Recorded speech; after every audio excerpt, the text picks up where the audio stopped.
வணக்கம். பக்ரீத் அன்னைக்கு எங்கேயாவது போகலான்னு குடும்பம் சொல்கிறேன்.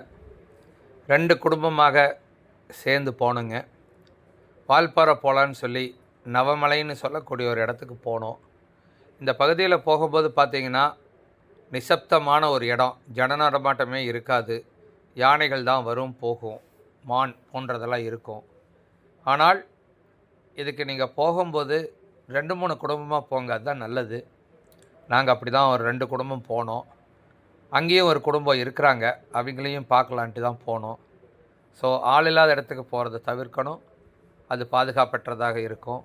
இந்த மாதிரியான இடங்களை அனுபவிக்கிறதுக்கு, இந்த மாதிரியான நீர்நிலைகளை பார்ப்பதற்கு நாம் மனசு சொல்லணுங்க. அதுக்கு ஒரு தனியாக ஒரு இன்ட்ரெஸ்ட் வேணும். பாருங்கள், 24 மணி நேரமும் இந்த மாதிரி தண்ணி ஓடிக்கிட்டே இருக்குது. இதில் போய் குளித்து ரம்யமாக குழந்தைகள்லாம் நல்லா என்ஜாய் பண்ணிட்டு வந்தோம். கொண்டு போன சாப்பாட்டை பகிர்ந்து உண்ணு சாப்பிட்டு, இப்படி ஒரு இடத்த உங்களுக்கு காண்பிக்கணும் அப்படிங்கிறதுக்கோசரம் தான் நான் போட்டிருக்கேன். பாருங்கள், இதில் போகும்போது நீங்கள் பாதுகாப்பையும் ரொம்ப முக்கியமாக பார்க்கணும். இந்த அழகை ரசிக்கிறதோட நம்ம பாதுகாப்பு ரொம்ப முக்கியம். யானை எப்போ வேணால் வரும்.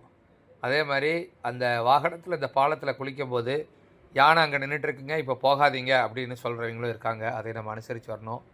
பஸ்ஸு போகும், பஸ் வரும், அது பின்னாடியே போகணுங்க.